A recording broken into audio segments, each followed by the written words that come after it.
Top ട്യൂഷൻ്റെ physics ട്യൂട്ടോറിയലിലേക്ക് എല്ലാവർക്കും സ്വാഗതം.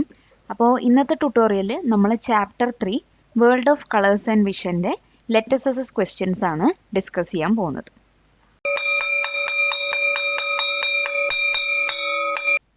അപ്പോൾ ആദ്യത്തെ question, find the most appropriate answer, name the optical phenomena taking place when the light rays pass through water droplets to form a rainbow. അപ്പോൾ ഇത് rainbow ഫോർമേഷനുമായി ബന്ധപ്പെട്ടുള്ള optical ഫിനോമിനൻ്റെ പേരെഴുതാനാണ് പറഞ്ഞിരിക്കുന്നത്. അപ്പോൾ നമുക്കിവിടെ കുറച്ച് ഓപ്ഷൻസ് തന്നിട്ടുണ്ട്. അപ്പോൾ ആ ഓപ്ഷൻസിൽ ഏതാണ് റെയിൻബോ ഫോർമേഷന് കാരണമാവുന്ന ഒപ്റ്റിക്കൽ ഫിനോമിനൻ എന്നാണ് നമ്മളോട് ചോദിച്ചിരിക്കുന്നത്. ഓക്കെ, അപ്പോൾ നമുക്കറിയാം ഒരു റെയിൻബോ ഫോർമേഷൻ എന്ന് പറയുമ്പോൾ ഒരു വാട്ടർ ഡ്രോപ്ലെറ്റ് ആണ് എന്താണ് ഒരു പ്രിസം പോലെ ആക്ട് ചെയ്യുന്നത്. ഓക്കെ, അതായത് നമ്മുടെ സൺലൈറ്റ് വന്ന് ഇതിൽ ഇൻസിഡൻ്റ് ആവുന്നു. ഇൻസിഡൻ്റ് ആയതിനു ശേഷം അതിൻ്റെ ഉള്ളിൽ ഒരു റിഫ്രാക്ഷൻ നടക്കുന്നു. കാരണം ഒരു മീഡിയത്തിൽ നിന്ന് മറ്റൊരു മീഡിയത്തിലേക്കാണല്ലോ, രണ്ടാമത്തെ ഒരു മീഡിയത്തിലേക്കാണ് പോകുന്നത്. അപ്പോൾ റിഫ്രാക്ഷൻ എന്തായാലും സംഭവിക്കും. ദെൻ റിഫ്രാക്ഷൻ സംഭവിച്ചതിന് ശേഷം ഉള്ളിലാണ് ഒരു റിഫ്ലക്ഷൻ കൂടി നടക്കുന്നത്. അപ്പോൾ ഉള്ളിൽ, അതായത് സെയിം മീഡിയത്തിൻ്റെ ഉള്ളിൽ തന്നെ റിഫ്ലക്റ്റ് ആവുക എന്നുണ്ടെങ്കിൽ അതിന് നമ്മൾ എന്ത് പേരായിരുന്നു പറഞ്ഞത്? ടോട്ടൽ ഇൻറ്റേർണൽ റിഫ്ലക്ഷൻ എന്ന് പറഞ്ഞു. ദെൻ വീണ്ടും എന്ത് ചെയ്യാണ്? അത് ഈ മീഡിയം 2ൽ നിന്ന് തിരിച്ച് വന്ന മീഡിയത്തിലേക്ക് തന്നെ തിരിച്ച് ഒരു റെയിൻബോ ഫോർമേഷൻ ആയിട്ട് പോവുകയാണ്. അപ്പോൾ ഇതിൽ രണ്ട് കാര്യങ്ങളാണ് നടക്കുന്നത്. ഒന്ന്, സൺലൈറ്റ് ഉള്ളിലേക്ക് ഇൻസിഡൻ്റ് ആവുന്ന സമയത്ത് ഒരു റിഫ്രാക്ഷൻ നടക്കുന്നുണ്ട്. ഈ റിഫ്രാക്റ്റ് ചെയ്ത റേസ് എന്ന് പറയുന്നത് ഉള്ളിൽ എന്ത് ചെയ്യുന്നുണ്ട്? റിഫ്ലക്റ്റും ചെയ്യുന്നുണ്ട്. അപ്പോൾ രണ്ട് ഫിനോമിനനാണ് ഇവിടെ നടക്കുന്നത്, റിഫ്രാക്ഷനും ടോട്ടൽ ഇൻറ്റേർണൽ റിഫ്ലക്ഷൻ. അപ്പോൾ ഞാനിതിൻ്റെ റീസൺ കൊടുത്തിട്ടുണ്ട്. കാരണം എന്താണ്? ലൈറ്റ് ഉള്ളിലേക്ക് കടക്കുമ്പോൾ, അതായത് ഒരു മീഡിയം, ഇത് എയർ എന്ന് പറയുന്ന മീഡിയത്തിലേക്ക് വാട്ടർ എന്ന് പറയുന്ന മീഡിയത്തിലേക്കാണല്ലോ പോണത്. അപ്പോൾ ലൈറ്റ് റേ ഇവിടെ ബെൻഡ് ആവുന്നുണ്ട്. ബെൻഡ് ആയതിനു ശേഷം ഉള്ളിലൊരു ബൗൺസ് ചെയ്യുന്നുണ്ട്. ബൗൺസ് എന്ന് ഉദ്ദേശിച്ചത് റിഫ്ലക്ഷൻ തന്നെയാണ്. അതിനുശേഷം വീണ്ടും ബെൻഡായി തിരിച്ചു പോകുന്നുണ്ട്. അപ്പോൾ ഇത് ഈ കാരണം കൊണ്ടാണ് നമ്മൾ റിഫ്രാക്ഷൻ, ഇൻറ്റേർണൽ റിഫ്ലക്ഷൻ എന്ന് പറയാൻ കാരണം. Question, which of the following pairs of colours can produce white light? അപ്പോൾ ഏതൊക്കെ പെയേഴ്സ് ചേരുമ്പോഴാണ് നമുക്ക് വൈറ്റ് ലൈറ്റ് കിട്ടുന്നത്? ഓക്കെ, അപ്പോൾ ഇതാണ് നമ്മുടെ ഓപ്ഷൻസ് എന്ന് പറയുന്നത്. അപ്പോൾ നമുക്ക് ഓരോ ഓപ്ഷൻസ് വെച്ചിട്ട് നമുക്ക് നോക്കാം.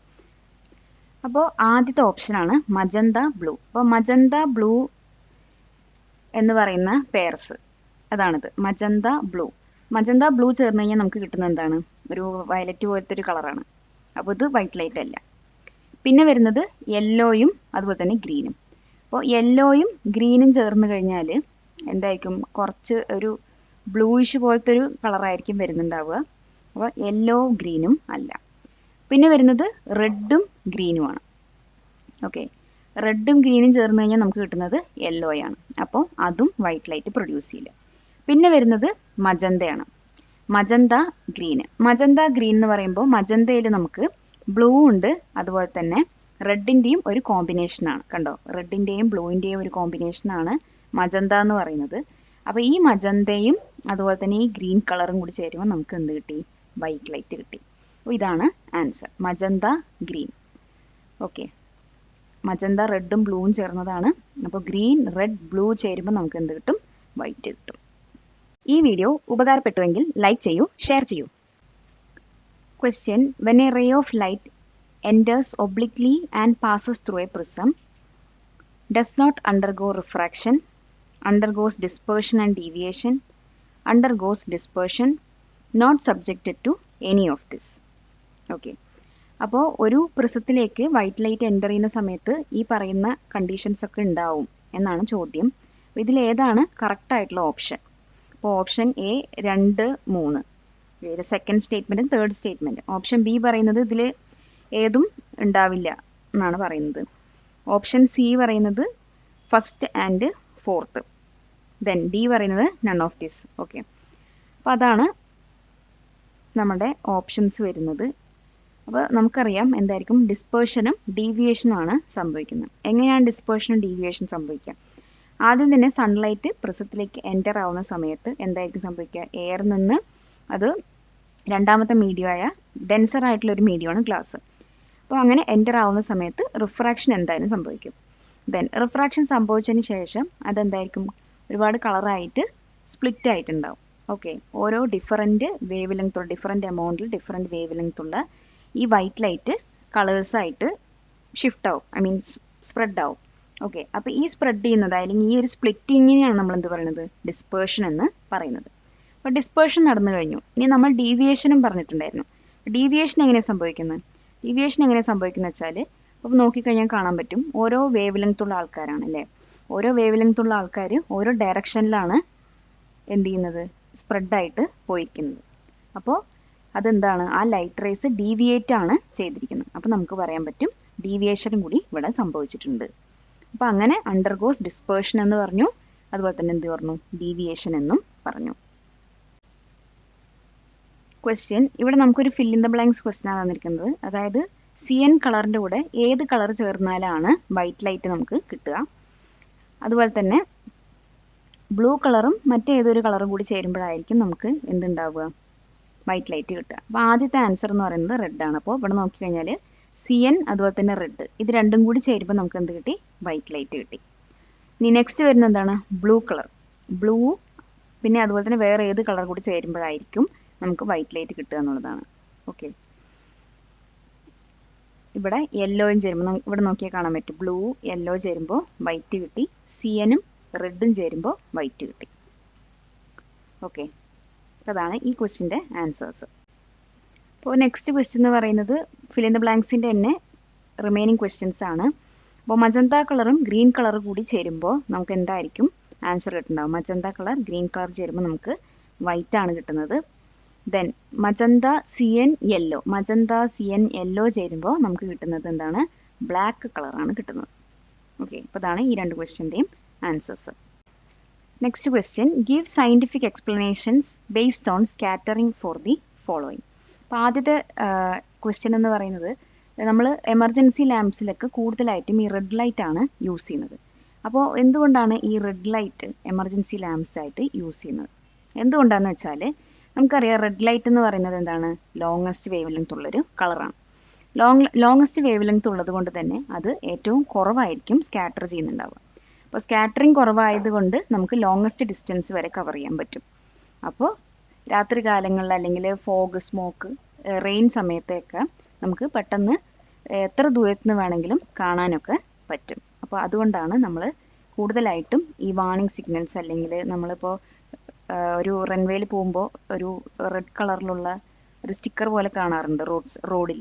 അപ്പോൾ അതൊക്കെ എന്തിനാന്ന് വെച്ചാൽ റെഡ് കളർ വെച്ചിരിക്കുന്നത് പറഞ്ഞാൽ ഇങ്ങനെ പെട്ടെന്ന് ഹൈലൈറ്റ് ചെയ്ത് അറിയാൻ വേണ്ടിയിട്ടാണ്. അപ്പോൾ അത് വെച്ചിരിക്കുന്നതിൻ്റെ പിന്നിലുള്ള സയൻറ്റിഫിക് റീസൺ എന്ന് പറയുന്നത് അതിന് ലോങ്ങസ്റ്റ് വേവ് ലെങ്ത് ആണ്, അത് ലീസ്റ്റ് സ്കാറ്ററിംഗ് ആണ്. അപ്പോൾ അതുകൊണ്ടാണ് അങ്ങനെ ചെയ്തിരിക്കുന്നത്.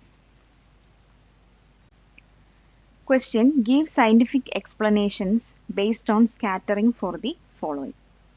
ഓക്കെ, അപ്പോൾ നെക്സ്റ്റ് ക്വസ്റ്റ്യൻ എന്ന് പറയുന്നത്, sky of the moon appears dark even during the day. Okay, അപ്പോൾ നമ്മളിപ്പോൾ എന്താ പറയുക, സോളാർ സിസ്റ്റത്തിനുള്ള പിക്ചറൊക്കെ എടുത്ത് നോക്കുകയാണെങ്കിൽ ഇപ്പം നമുക്ക് ഡേ ലൈറ്റ് ആണ് കാണുന്നുണ്ടെങ്കിലും അവിടുത്തെ മൂണിൻ്റെ ആ ഒരു ഏരിയ, സ്കൈൻ്റെ ഭാഗം ഡാർക്ക് കളറായിരിക്കും. അപ്പോൾ ഇവിടെ കണ്ടോ, നമ്മൾ വിചാരിക്കും ബ്ലൂ കളറാണെന്ന്, പക്ഷെ ശരിക്കും അവിടുത്തെ ട്രൂ സ്കൈ എന്ന് പറയുന്നത് ബ്ലാക്ക് ആയിരിക്കും. അപ്പോൾ അതെന്തുകൊണ്ടാണ് അങ്ങനെ നടക്കുന്നത്? എന്തുകൊണ്ടാണെന്ന് വെച്ചാൽ നമ്മുടെ എർത്തിൽ സൺലൈറ്റ് എയർ മോളിക്യൂൾസിലെല്ലാം സ്കാറ്റേർഡ് ആയിട്ടാണ് ഈ ബ്ലൂ കളറ് കാണുന്നത്, ബ്ലൂ കളർ സ്കൈ നമുക്ക് കാണുന്നത്. പക്ഷേ മൂണിൽ അങ്ങനെ ഒരു എയർ മോളിക്യൂൾസ് ഒന്നും ഇല്ല. അങ്ങനെ എയർ മോളിക്യൂൾസ് ഇല്ലാത്തത് കൊണ്ട് തന്നെ അവിടെ സൺലൈറ്റിൻ്റെ സ്കാറ്ററിംഗ് ഒന്നും നടക്കില്ല. സൺലൈറ്റിൻ്റെ സ്കാറ്ററിംഗ് നടക്കാത്ത പക്ഷം അവിടെ എന്തായിരിക്കും, മൊത്തത്തിൽ ഇരുട്ടായിരിക്കും. അപ്പോൾ സ്കൈ എന്തായിരിക്കും, ബ്ലാക്ക് കളറിലായിരിക്കും കാണുന്നുണ്ടാവുക. ഈവൻ ദോ എന്താണ് സൺ ഷൈൻ ചെയ്യുന്നുണ്ടെങ്കിൽ പോലും നമുക്ക് അവിടെ ബ്ലാക്ക് കളറാണ് കാണാനായിട്ട് സാധിക്കുന്നത്. ഹൈസ്കൂൾ വിദ്യാർത്ഥികൾക്കായി ചെറിയ ബാച്ചുകളായിട്ടുള്ള ട്യൂഷൻ ക്ലാസ്സുകൾക്ക് പുറമെ വീഡിയോ നോട്ട്സുകൾ, പതിവായുള്ള ടെസ്റ്റുകൾ, പരീക്ഷാ റിവിഷൻ എന്നിവയിലൂടെ മികച്ച വിജയത്തിന് വഴിയൊരുക്കുന്ന ടോപ്പ് ട്യൂഷൻ സെൻറ്ററിൽ ഇന്ന് തന്നെ ജോയിൻ ചെയ്യൂ. അപ്പോൾ നെക്സ്റ്റ് ക്വസ്റ്റ്യൻ എന്ന് പറയുന്നത്, എന്തുകൊണ്ടാണ് ഡീപ് സീ ബ്ലൂ കളറായിട്ട് കാണുന്നത്? അപ്പോൾ ബ്ലൂ കളറായിട്ട് കാണുന്നത് എന്തുകൊണ്ടാണെന്ന് വെച്ചാൽ നമുക്കറിയാലോ സൺലൈറ്റിൽ 7 കളേഴ്സ് ഉണ്ട്. അതിൽ ഏറ്റവും ലോങ്ങസ്റ്റ് വേവ് ലെങ്ത് ഉള്ള കളേഴ്സ് റെഡ്, ഓറഞ്ച്, യെല്ലോയാണ്. അപ്പോൾ ഇവരെല്ലാവരും ഈ പറയുന്ന സീയിലേക്ക് എൻ്റർ ചെയ്യുന്ന സമയത്ത് വാട്ടർ മോളിക്യൂൾസ് എന്ത് ചെയ്യും, ഈ ലോങ്ങർ വേവ് ലെങ്ത് ഉള്ള മോളിക്യൂൾസ്, അതായത് ഈ ഒരു സൺലൈറ്റിനെ, ഈ ഒരു കളേഴ്സിനെല്ലാം തന്നെ അബ്സോർബ് ചെയ്യും. അങ്ങനെ അബ്സോർബ് ചെയ്യുമ്പോൾ ബാക്കി നമുക്ക് എന്ത് മാത്രമേ ഉള്ളൂ, ബ്ലൂ കളർ മാത്രമേ ഉണ്ടാവുള്ളൂ. അപ്പോൾ ബ്ലൂ കളർ എന്ന് പറയുമ്പോൾ ഷോർട്ടർ വേവ് ലെങ്ത് ഉള്ളതാണ്. ഷോർട്ടർ വേവ് ലെങ്ത് ഉള്ള ആൾക്കാർക്ക് ഒരുപാട് സ്കാറ്റർ ചെയ്യാനുള്ള ഒരു ടെൻഡൻസിയാണ്, പിന്നെ കൂടുതൽ ഡീപ്പായിട്ട് ട്രാവൽ ചെയ്യുകയും ചെയ്യും. അപ്പം അങ്ങനെ വരുന്ന സമയത്ത് നമുക്ക് എന്തായിരിക്കും, സി ബ്ലൂ കളറായിട്ട് കാണും. കാരണം ആ ബ്ലൂ കളറാണ് റിഫ്ലക്റ്റ് ചെയ്യുന്നത്, അത് അബ്സോർബ് ചെയ്യപ്പെടുന്നില്ലല്ലോ. അപ്പം അതുകൊണ്ടാണ് ബ്ലൂ കളർ കാണുന്നത്. ഇനി നെക്സ്റ്റ് ക്വസ്റ്റ്യൻ എന്ന് പറയുന്നത് ഒരു ഡയഗ്രാം വരയ്ക്കാനാണ്. അപ്പോൾ നമുക്കൊരു പ്രിസം തന്നിട്ടുണ്ട്, ആ പ്രിസത്തിലേക്ക് ഒരു വൈറ്റ് ലൈറ്റ് വന്ന് ഇൻസിഡൻ്റ് ആവുന്നുണ്ട്. അപ്പോൾ അങ്ങനെ ഇൻസിഡൻ്റ് ആവുന്ന സമയത്ത് എന്തായിരിക്കും സംഭവിക്കുക, വേറൊരു മീഡിയത്തിൽ നിന്ന് രണ്ടാമത്തെ ഒരു മീഡിയത്തിലേക്ക് പോവാണ്. അപ്പോൾ എന്തായാലും ഇവിടെ റിഫ്രാക്ഷൻ സംഭവിക്കും. ദെൻ റിഫ്രാക്റ്റ് ചെയ്തതിന് ശേഷം ഈ പറയുന്ന പോലെ തിരിച്ച് കമ്പൈൻഡ് ആയിട്ട് വൈറ്റ് ലൈറ്റ് തന്നെയായിരിക്കും തിരിച്ചു പോകുന്നുണ്ടാവുക. അപ്പോൾ ഇതാണ് കംപ്ലീറ്റഡ് പാത്ത് എന്ന് പറയുന്നത്. ഓക്കെ, അപ്പോൾ നെക്സ്റ്റ് ക്വസ്റ്റ്യൻ എന്ന് പറയുന്നത് what are the radiations that are seen on either side of the visible light in the electromagnetic spectrum. ഇതാണ് നമ്മുടെ ഇലക്ട്രോമാഗ്നറ്റിക് സ്പെക്ട്രം എന്ന് പറയുന്നത്. വിസിബിൾ ലൈറ്റ് എന്ന് പറയുന്നതിൻ്റെ രണ്ട് ഭാഗത്തും കാണപ്പെടുന്ന റേഡിയേഷൻസ് ഏതൊക്കെയാണ് എന്നാണ് ചോദ്യം. അപ്പോൾ ഇലക്ട്രോമാഗ്നറ്റിക് സ്പെക്ട്രം എന്ന് പറയുന്നത് എന്താണ്, നമ്മുടെ ഇലക്ട്രോമാഗ്നറ്റിക് റേഡിയേഷൻസ് എല്ലാം ഒരു ഓർഡർ ആയിട്ട് അറേഞ്ച് ചെയ്തിരിക്കുന്ന ഒരു അറേഞ്ച്മെൻറ്റിനെയാണ് ഇലക്ട്രോമാഗ്നറ്റിക് സ്പെക്ട്രം എന്ന് പറയുന്നത്. അപ്പോൾ വിസിബിൾ സൈഡിൻ്റെ രണ്ട് വശത്തും കാണുന്നത് ലോങ്ങർ ഷോർട്ടർ വേവ് ലെങ്ത് ഉള്ള എന്താണ്, റേഡിയേഷൻസ് ആണ്. ഓക്കെ, അപ്പോൾ ഷോർട്ടർ വേവ് ലെങ്ത് എന്ന് പറയുമ്പോൾ യു വി റേസ്, എക്സറേസ്, അതുപോലെ തന്നെ ഗാമ റേസ്, ഇതൊക്കെയാണ് ഷോർട്ടർ വേവ് ലെങ്ത് ഉള്ളത്. പിന്നെ ലോങ്ങർ വേവ് ലെങ്ത് ഉള്ളവയാണ് ഇൻഫ്രാറെഡ്, മൈക്രോവേവ്സും റേഡിയോ വേവ്സും. ഓക്കെ, അപ്പോൾ ഇതിൻ്റെ തന്നെ സബ് ക്വസ്റ്റ്യൻ ആണ്, അതായത് ഷോർട്ടർ വേവ് ലെങ്ത് ഉള്ള ഒരു റേഡിയേഷൻ എന്താണെന്ന് പറയുക, അതിൻ്റെ ഒരു യൂസ് എഴുതാനാണ് ചോദിച്ചിരിക്കുന്നത്. അപ്പോൾ ആദ്യത്തെ അൾട്രാ വയലറ്റ് റേസ്. അപ്പോൾ അൾട്രാ വയലറ്റ് റേസ് എന്ന് പറയുന്നത് ഷോർട്ടർ വേവ് ലെങ്ത് ഉള്ള ഒരു റേഡിയേഷനാണ്. അപ്പോൾ ഈ ഒരു യു വി റേസ് എന്ന് പറയുന്നത് ഇൻവിസിബിൾ ലൈറ്റ് ആണ്. ഇത് സണ്ണിൽ നിന്നാണ് വരുന്നത്. വിസിബിൾ ലൈറ്റിനേക്കാളും കൂടുതൽ എനർജി ഉള്ള ഒരു റേഡിയേഷനാണ് യു വി റേഡിയേഷൻ എന്ന് പറയുന്നത്. പിന്നെ നമുക്കറിയാലോ, ഇതിനെ എക്സ്പോസ് ചെയ്ത് കഴിഞ്ഞാൽ യു വി റേസ് ഒരുപാട് കൊണ്ടുകഴിഞ്ഞാൽ നമുക്ക് എന്ത് വരും, സൺബേൺ വരും, അതുപോലെ തന്നെ സ്കിൻ ഡിസീസസ് എല്ലാം വരാനുള്ള ചാൻസസ് ഉണ്ട്, ഒരുപാട് യു വി റേസ് എക്സ്പോഷർ കിട്ടിക്കഴിഞ്ഞാൽ. ഓക്കെ, പിന്നെ ഇതിൻ്റെ ഒരു മെയിൻ യൂസ് എന്ന് പറയുന്നത് നമുക്ക് വൈറ്റമിൻ ഡി തരുന്നതാണ് ഈ അൾട്രാ വയലറ്റ് റേഡിയേഷൻ എന്ന് പറയുന്നത്. പക്ഷെ ഒരുപാട് ആയിക്കഴിഞ്ഞാൽ എന്താവും, സൺബേൺ ആവും, പിന്നെ സ്കിൻ ഡിസീസ് വരെ വരാൻ സാധ്യതയുണ്ട്. അപ്പോൾ നെക്സ്റ്റ് ഒരു ഷോർട്ടർ വേവ് ലെങ്ത് ഏതാണെന്ന് ചോദിച്ചാൽ, വേവ് ലെങ്ത് ഉള്ള റേഡിയേഷൻ ഏതാണെന്ന് ചോദിച്ചാൽ എക്സ്റേ ആണ്. അപ്പം എക്സ്റേസ് എന്ന് പറയുന്നത് നമുക്ക് അറിയുന്നതാണ്, ഇൻവിസിബിൾ ആയിട്ടുള്ളൊരു റേഡിയേഷനാണ്, നമ്മളുടെ ബോഡിയിലൂടെ കടത്തിവിടുന്ന ഒരു റേഡിയേഷനാണ് എക്സ്റേ എന്ന് പറയുന്നത്.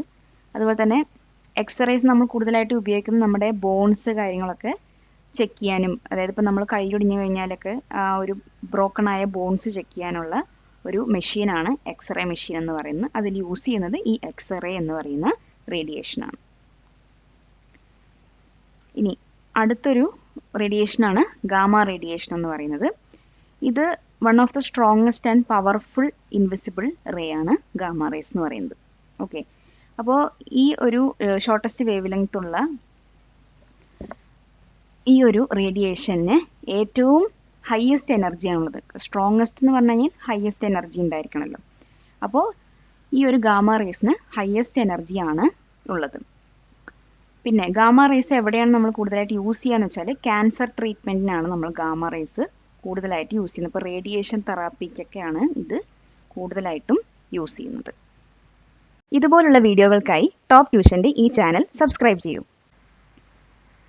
ഓക്കെ, ക്വസ്റ്റ്യൻ എന്താണെന്ന് വെച്ചാൽ ഒരു ഹൈപ്പർ മെട്രോപ്പിയ ഉള്ള ഒരു പേഴ്സൻ്റെ നിയർ പോയിന്റ് എന്ന് പറയുന്നത് 40 സെൻറ്റിമീറ്റർ ആണ്. ഓക്കെ, അപ്പം ആ ഒരു ആൾക്ക് 25 സെൻറ്റിമീറ്റർ അകലത്ത് വെച്ചിരിക്കുന്ന ബുക്കിലുള്ള അക്ഷരങ്ങൾ വായിക്കാനായിട്ട് സാധിക്കുമെന്നാണ് ചോദ്യം. ഓക്കെ, അപ്പോൾ ഒബ്വിയസ് ആയിട്ട് നമുക്കറിയാം, കാരണം നിയർ പോയിന്റ് ഓൾറെഡി 40 സെൻറ്റിമീറ്റർ ആണ്. അപ്പോൾ അതിനും താഴെ വെച്ച് കഴിഞ്ഞാൽ തീർച്ചയായിട്ടും ആൾക്ക് കാണാനായിട്ട് പറ്റില്ല. കാരണം നിയർ പോയിന്റ് എന്ന് പറയുന്നത് 40 സെൻറ്റിമീറ്റർ ആയതുകൊണ്ട് തന്നെ ആൾക്ക് ഇതിന് താഴെയുള്ള, ഇതിന് ക്ലോസർ ആയിട്ടുള്ള കാര്യങ്ങൾ മാത്രമായിരിക്കും കാണാനായിട്ട് പറ്റുക. അപ്പോൾ വേറെ എല്ലാം ബ്ലറായിട്ടും ക്ലിയർ ഉണ്ടാവില്ല, ഒരുപാട് പ്രശ്നങ്ങളുണ്ടാവും, ബുദ്ധിമുട്ടുണ്ടാവും വായിക്കുമ്പോൾ. അപ്പോൾ നെക്സ്റ്റ് ക്വസ്റ്റ്യൻ എന്ന് പറയുന്നത് ഈ ഒരു പേഴ്സണിന് ഒബ്ജക്റ്റ് ഇൻഫിനിറ്റിയിൽ വെച്ച് കഴിഞ്ഞാൽ കാണാനായിട്ട് സാധിക്കുമോ എന്നുള്ളതാണ് ചോദ്യം. അപ്പോൾ എന്തായാലും കാണാൻ പറ്റും, കാരണം ഹൈപ്പർ മെട്രോപ്പിയ എന്ന് പറഞ്ഞാൽ ലോങ് സൈറ്റഡ്നെസ്. ലോങ് സൈറ്റഡ്നെസ് എന്ന് പറഞ്ഞാൽ ദൂരെയുള്ള ഒബ്ജക്ട്സ് ക്ലിയർ ആയിട്ട് കാണാനായിട്ട് പറ്റും. ഓക്കെ, അപ്പോൾ ഇൻഫിനിറ്റിയിൽ വെച്ചാൽ കാണാൻ സാധിക്കും. ഇനി സി എന്ന് പറയുന്നത് ഈ ഡിഫക്റ്റ് എങ്ങനെയാണ് റെക്ടിഫൈ ചെയ്യുന്നത്? നമുക്ക് കോൺവെക്സ് ലെൻസ് വെച്ചിട്ട് എന്ത് ചെയ്യാൻ പറ്റും? ഈ ഹൈപ്പർ മെട്രോപ്പിയ എന്ന് പറയുന്ന ഡിഫക്റ്റ് റെക്ടിഫൈ ചെയ്യാനായിട്ട് പറ്റും. കാരണം എന്താണെന്ന് വെച്ചാൽ കോൺവെക്സ് ലെൻസ് നിയർ ബൈ ഒബ്ജക്ട്സിനെ ഫോക്കസ് ചെയ്യാനായിട്ട് ഹെൽപ്ഫുൾ ആയിരിക്കും. അതുകൊണ്ട് നമുക്ക് എന്ത് ചെയ്യാം? കോൺവെക്സ് ലെൻസ് യൂസ് ചെയ്തിട്ട് ഈ ഒരു ഡിഫക്റ്റ് ക്ലിയർ ചെയ്യാനായിട്ട് സാധിക്കും. പിന്നെ അതുപോലെ തന്നെ ലേസർ അല്ലെങ്കിൽ റിഫ്രാക്റ്റീവ് സർജറി വെച്ചിട്ടും നമുക്ക് എന്ത് ചെയ്യാൻ പറ്റും? കറക്റ്റ് ചെയ്യാനായിട്ട് സാധിക്കും. ഓക്കെ, അപ്പോൾ നെക്സ്റ്റ് ക്വസ്റ്റ്യൻ എന്ന് പറയുന്നത് വാട്ടർ കളർലെസ് ആണ്, പക്ഷേ വാട്ടർ ഫോൾസിൽ കാണുന്ന വെള്ളം വൈറ്റ് കളറാണ്. അപ്പോൾ എന്തുകൊണ്ടാണ് അങ്ങനെ നമുക്ക് തോന്നുന്നത്? കാരണം എന്താണെന്ന് വെച്ചാൽ എയർ ബബിൾസും അതുപോലെ തന്നെ ഇംപ്യൂരിറ്റീസുമാണ് മൊത്തത്തിൽ സ്കാറ്റർ ചെയ്ത് കിടക്കുന്നത്. അപ്പോൾ ഈ പറയുന്ന ഫാസ്റ്റ് മൂവിങ് ഫോമി വാട്ടർ ഈ സ്കാറ്ററിങ് ഓഫ് എയർ ബബിൾസും ഇംപ്യൂരിറ്റീസ് കാരണമാണ് നമുക്ക് ഇങ്ങനെ ഒരു വെള്ള കളർ കാണുന്നതായിട്ട് തോന്നുന്നത്. കാരണം എല്ലാ ലൈറ്റിലുള്ള എല്ലാ കളേഴ്സും കൂടി കമ്പൈൻഡ് ആയിട്ടാണ് സ്കാറ്റർ ആവുന്നത്. അപ്പോൾ കമ്പൈൻ ആവുമ്പോൾ വൈറ്റ് കളർ ആയിരിക്കും. അപ്പോൾ വൈറ്റ് കളർ സ്കാറ്റർ ചെയ്യുമ്പോൾ നമുക്ക് എന്ത് കാണും? വൈറ്റ് കളർ കാണും. ഓക്കെ, അപ്പോൾ നെക്സ്റ്റ് ക്വസ്റ്റ്യൻ എന്ന് പറയുന്നത്, ഇപ്പോൾ ഒരു റൂമിൽ നമ്മൾ പല കളേഴ്സും വെച്ചിട്ടുണ്ട്. അപ്പോൾ ആ കളേഴ്സിലെല്ലാം കാണുമ്പോൾ ഒബ്ജക്റ്റൊക്കെ എന്ത് രീതിയിലായിരിക്കും, അതായത് ഒരു ഇലൂമിനേറ്റഡ് ആയിട്ടായിരിക്കും നമുക്ക് ആ ഒബ്ജക്ട്സിൻ്റെ കളറെല്ലാം കാണുന്നുണ്ടാവും. അപ്പോൾ അതാണ് നമ്മളോട് ഇവിടെ ആൻസർ ചെയ്യാൻ പറഞ്ഞിരിക്കുന്നത്. അപ്പോൾ നമ്മുടെ ഒബ്ജക്റ്റ് മജന്ത കളറിലുള്ള ഒരു ഗ്രീൻ കളറിലുള്ള ഒബ്ജക്ട്സുകളാണ്. റൂമിലുള്ള ലൈറ്റ് എന്ന് പറയുന്നത് green, blue, red, magenta, Zion, yellow ആണ്. അപ്പോൾ മജന്ത കളറിലുള്ള ഒരു ഒബ്ജക്റ്റ് ഗ്രീൻ ലൈറ്റിൽ എങ്ങനെയായിരിക്കും കാണുക? ബ്ലാക്ക് ആയിട്ടായിരിക്കും കാണുന്നുണ്ടാവുക. അതേപോലെ തന്നെ ഗ്രീൻ കളറിലുള്ള ഒബ്ജക്റ്റ് ഗ്രീൻ കളറിൽ തന്നെയായിരിക്കും കാണുന്നുണ്ടാവുക. മജന്ത ആണെങ്കിൽ ബ്ലൂ ലൈറ്റിൽ ബ്ലൂ കളറായിട്ടും ഗ്രീൻ ആണെങ്കിലോ ബ്ലാക്ക് ആയിട്ടായിരിക്കും കാണുന്നുണ്ടാവുക. Okay, next magenta colour, red colour. കാരണം എന്താണെന്ന് വെച്ചാൽ ഈ റെഡും ബ്ലൂവിൻ്റെയും ഒരു കോമ്പിനേഷനാണ് മജന്ത.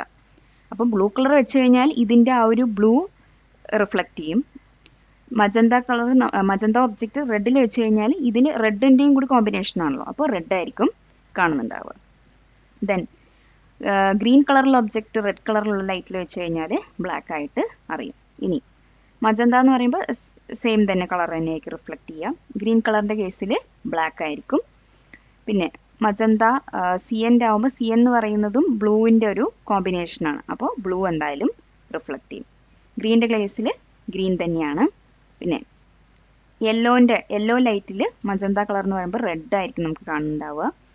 പിന്നെ ഗ്രീൻ കളറിൻ്റെ കേസിൽ ഗ്രീൻ കളർ തന്നെയായിരിക്കും യെല്ലോ ലൈറ്റിൽ കാണുക. പാലക്കാട് നിവാസികളെ, ഞങ്ങളുടെ ക്ലാസ് റൂം ട്യൂഷനിലേക്ക് നിങ്ങളെല്ലാവരും സ്വാഗതം ചെയ്യുന്നു. മറ്റൊരു വീഡിയോയുമായി നമുക്ക് വീണ്ടും കാണാം.